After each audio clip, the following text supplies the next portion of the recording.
Show them how it's done. No, VR is fucking shit, man. In 2021, the US military budget crossed the $800 billion mark. That's more than the next 9 largest militaries combined. So it's no surprise that America, with all that money to spend, has the most expensive war machines on the planet.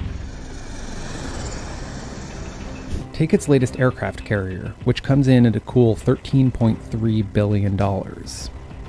It's taken so long to build that 5 years after its commissioning, the USS Ford is still not fully battle-ready.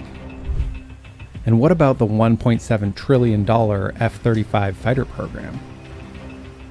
The US Air Force recently grounded its entire fleet of fighters for broken ejection seats.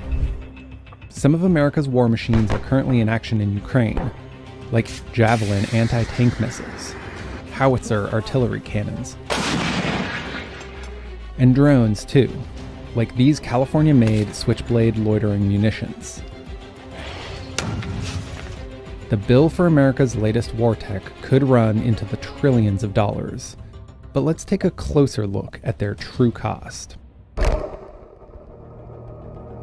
These 40,000-pound underwater bombs are just another test before the US Navy's largest and most expensive aircraft carrier is declared combat ready. The USS Gerald R. Ford is the first in a new class of carriers with more firepower and a smaller crew. The previous class began service in 1975. The Ford was designed to save billions over a 50-year lifespan. Still, the Ford was double the cost of the last carrier built, and it's been plagued with unexpected costs and delays. Just unclogging the toilets can cost $400,000. We went aboard the USS Ford to find out why America's most advanced aircraft carrier still can't be deployed nearly 2 decades after plans to build it began. Down the toilet.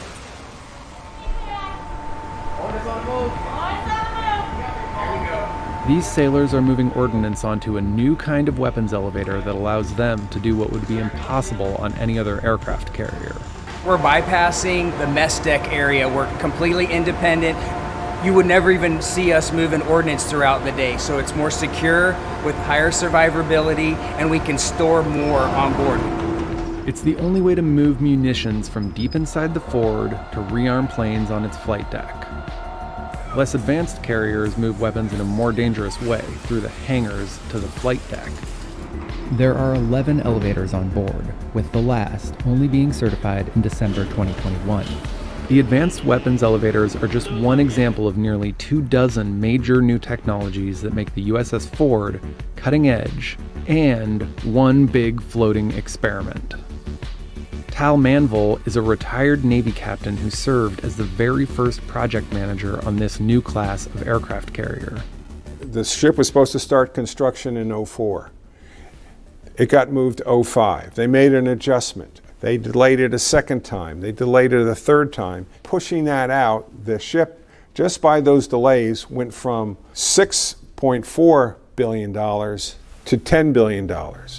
The Ford is the first of 4 new carriers already in different stages of design and build. Are you in a The hurry Navy plans to replace the war, entire supercarrier fleet with Fords. U.S. law requires its Navy to operate 11 carriers at all times, but with all the delays, the U.S. is down to 10. The reason we have 11 is driven by the fact that the U.S. Navy is kind of a two-ocean Navy, if you will.